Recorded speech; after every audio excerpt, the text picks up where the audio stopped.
विरोधक पेहलगामचा जेव्हा हल्ला झाला तेव्हापासून टीका करतायत।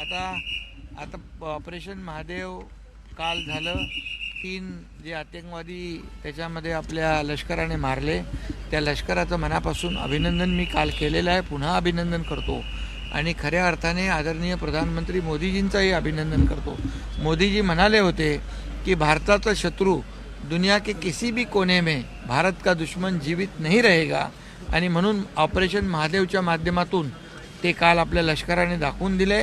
ऑपरेशन सिंदूर जसं यशस्वी झालं, आपल्या लाडक्या बहिणींचं कुंकू पुसण्याचं पाप ज्यांनी केलं त्या आतंकवाद्यांना ठार करण्याचं काम काल आपल्या लष्कराने केलेलं आहे। मी त्यांचा मनापासून विरोधक आता पाकिस्तानची बोली बोलू लागलेली आहेत।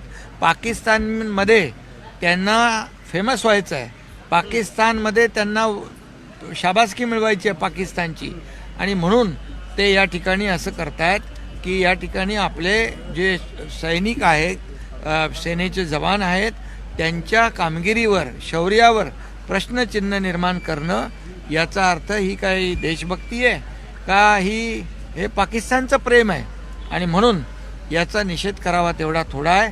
मी पुन्हा एकदा ऑपरेशन महादेव ज्या लष्कराच्या जवानांनी केलं त्यांचं मनापासून अभिनंदन करतो आणि प्रधानमंत्र्यांचं पण अभिनंदन करतो।